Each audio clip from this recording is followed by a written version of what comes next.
Introduce our speaker for this afternoon.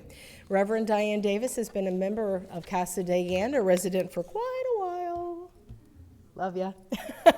She is a really, really awesome teacher of natural law, and she is also a certified medium here in the camp as well as a certified teacher.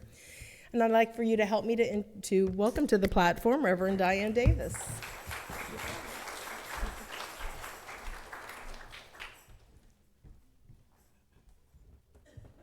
Good morning.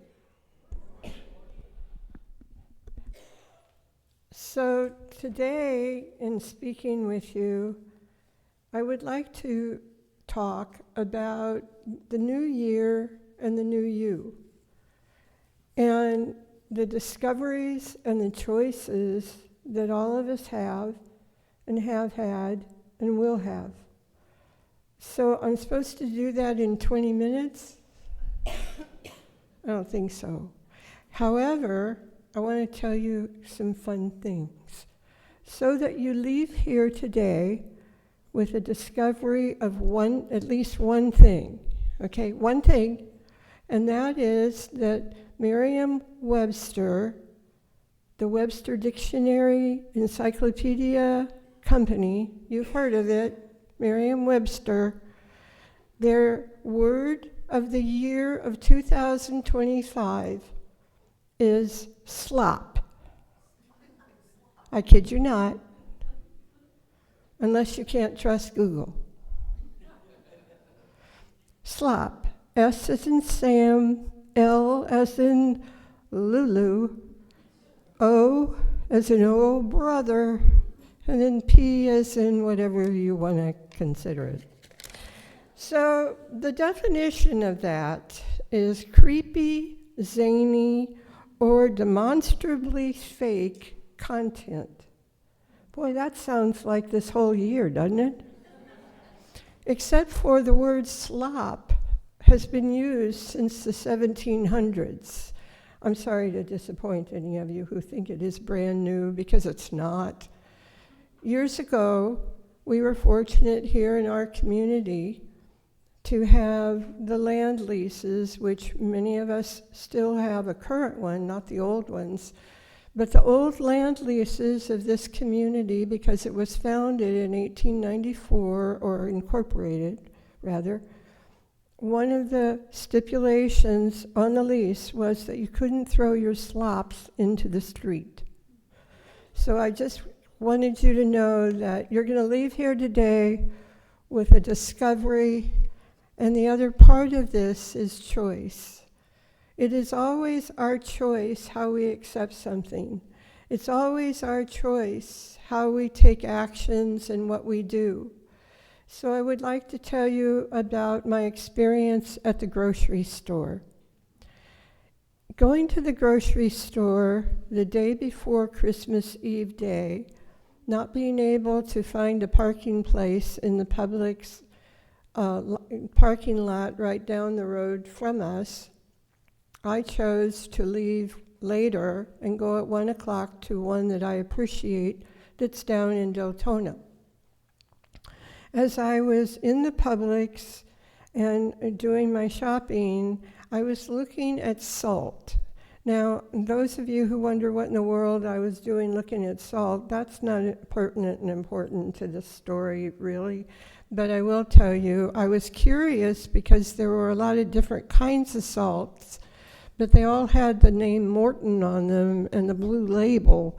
So I had to really stare at them. So the next thing I noticed was another cart came up, and we almost were playing bumper cars. You know, bumper cars in the grocery store? Happens quite often. Anyway, and I'm just wanting to look and then leave that section, because the cake mixes were there, and the sugars and the cookies and the, oh my goodness. Anyway, and then all of a sudden I hear this sweet woman's voice, and she says, I don't remember if the little T or the big T and what they mean. And I thought, oh boy. And being the divine cook that I am, and those of you who know me will really laugh at that, is that I thought, oh, I don't want to interfere, but here it is right before Christmas, and here it is. And so I just very gently turned, and I went like this, and I went like this, and I suddenly felt like a cheerleader. You know the drill. So the man, and they had 2 little children, and the man was looking at me, and he said, the big T, and I said, tablespoon. And I said, teaspoon, you can do this. And the woman, who was the mother of the 2 little children, said, well, what we want to do is make my grandmother's recipe of cookies. And I went, oh boy. And I said, well, that's really nice. And then she said, I don't know what to do with the little c. And I looked at her and I thought, oh boy. And I said, I asked her, is her recipe on a recipe card that she wrote? And the woman said yes. And she said, we just want to go home and make cookies like Grandma made. And so I gave her the tea, and I gave her this, and I said, and the C is probably cups, even though it's listed as a small c if it's not from another ethnic group. Just saying. And so we spoke about cookies, and in her hands she had a package of chocolate chip morsels. For those of you who know me, I would have stolen those if I could, but I didn't. She said, and brown sugar, she said, dark brown means, or light brown means, and I'm thinking, oh my gosh. And I said, what are you putting brown sugar in? She said, oh, that's for oatmeal raisin. And I thought, oh, this is going to be a family in their kitchen for 2 days. And I looked in the cart, and there were a ton of items there, boxes. We're not talking about one box. We're talking about boxes of sugar and flour and whatever. And I thought, okay, they're going to feed the neighborhood. And they were just the sweetest people. There's a discovery in that, a discovery for them, a discovery for me, a participation and choice. And all of us have it every moment, every day. That's what the new year is going to be reflecting more and more. We've Jamie did the meditation on all of the things of 2024 to let go of. Eileen spoke about it last week, about the fact of being authentic. I have yet to figure out when I'm not authentic, because I thought this was the real Diane Davis. And when I look in the mirror, it's her looking back at me. But I haven't figured out authentic for sure yet. And so I'm not making fun of her. But one thing she spoke about also was baggage. And she did a meditation visualization about baggage. And then I thought, okay, another story I want to share with you is about Rick Steves. And those of you who haven't a clue who that person is, Rick Steves travels all over the world, has documentaries and books about travel opportunities and how to be a tourist, and you name it, it's out there. Rick Steves lives in Washington State. And I've lived out in Washington State at one time, and he's in a community that is not a huge one, but it is small enough to have programs, nonprofit opportunities that amaze and are wonderful in that area. He found out about one nonprofit group that had a program for the homeless, for people who didn't have jobs, for people in need, and found out that that property was going to be sold and developed. Well, we've seen a lot of sold and developed this year. And what he did instead, because that property and that nonprofit served meals to people who needed it, they had showers on board so people could come and if they were homeless and take a shower at least twice a week. They had food substance that they shared. And they also had a main room where people could come and be.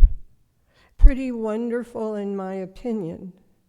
Well, Rick Steves read that it was being sold to produce another development, and so turned around and bought the property and is renovating it, adding more showers and bathrooms, kitchen, all of it, renovating, improving, sharing. In my life, one thing that I love is when people share people and people share life, because we all have choices and we all have discoveries.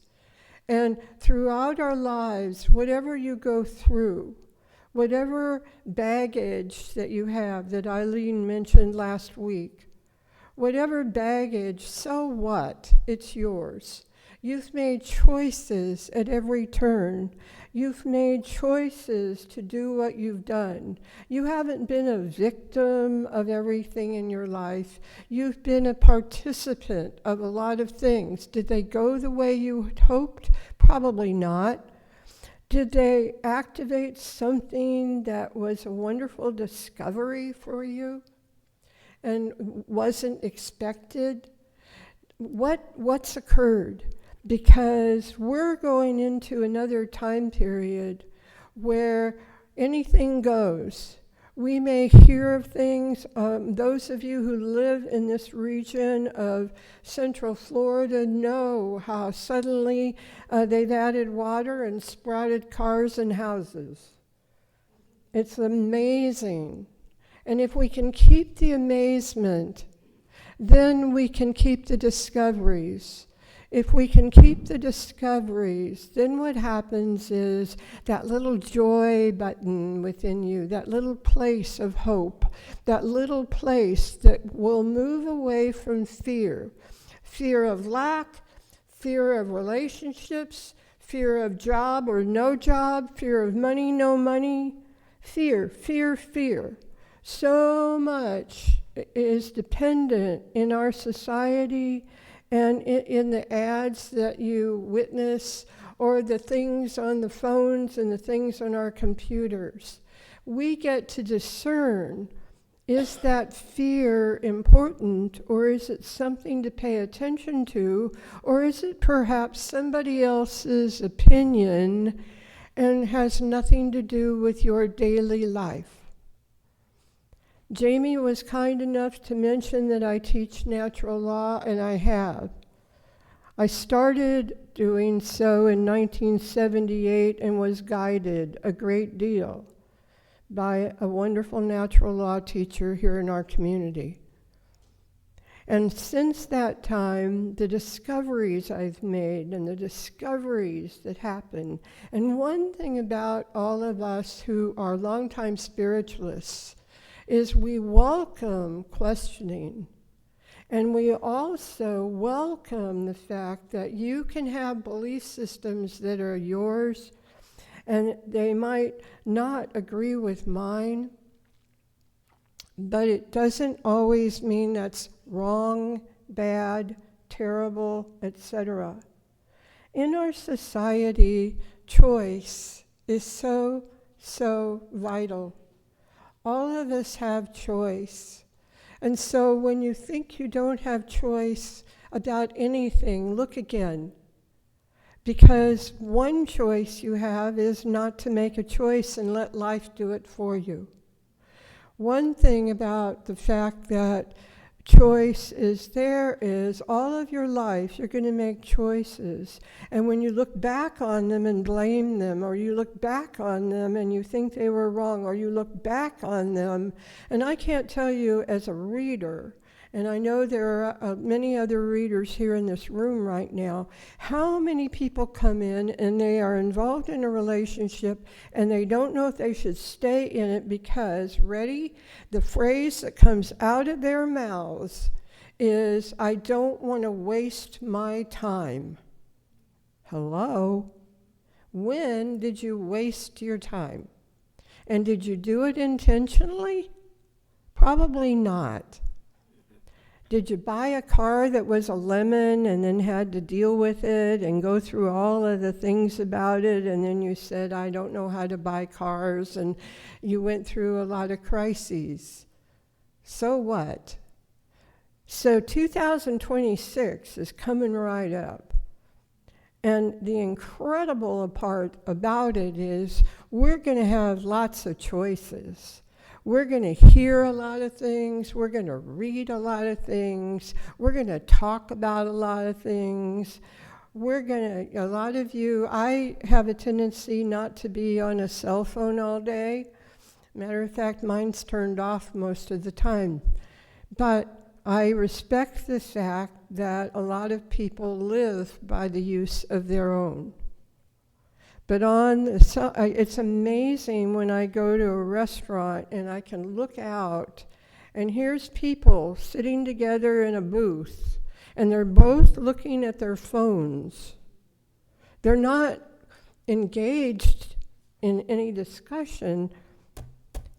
Their focus is intentionally on what's in front of them.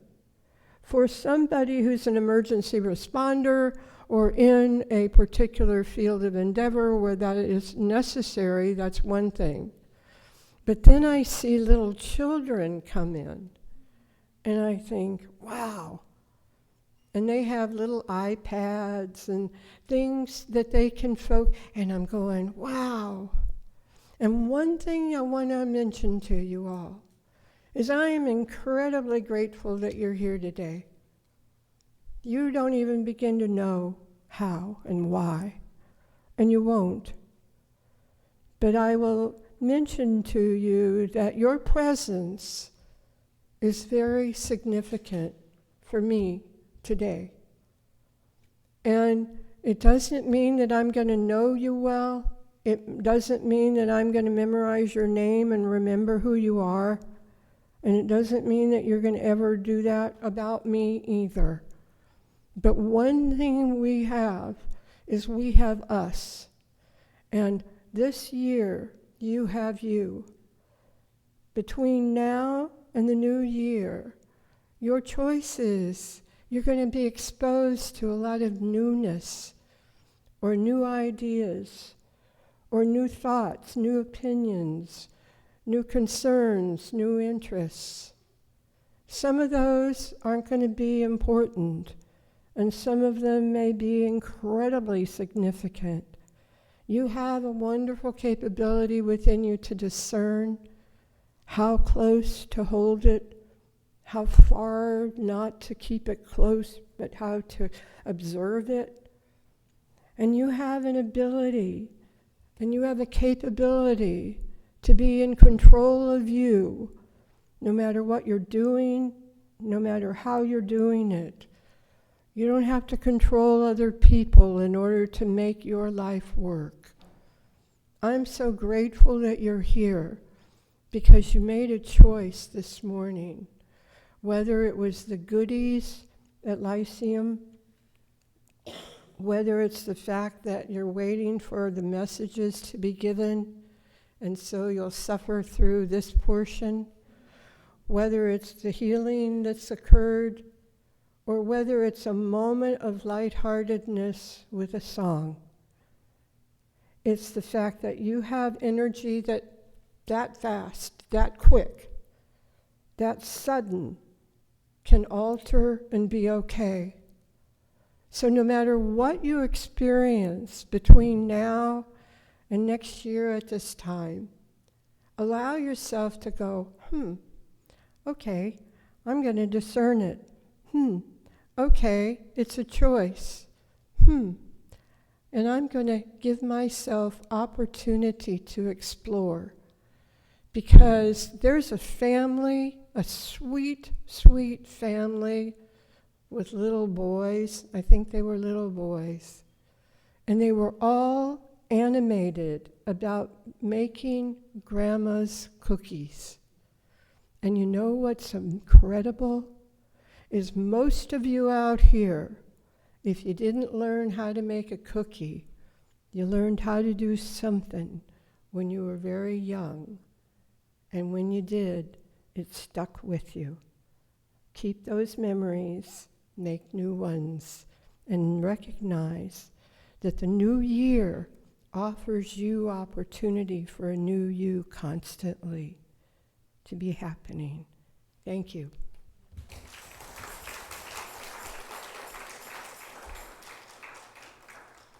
And don't forget slop.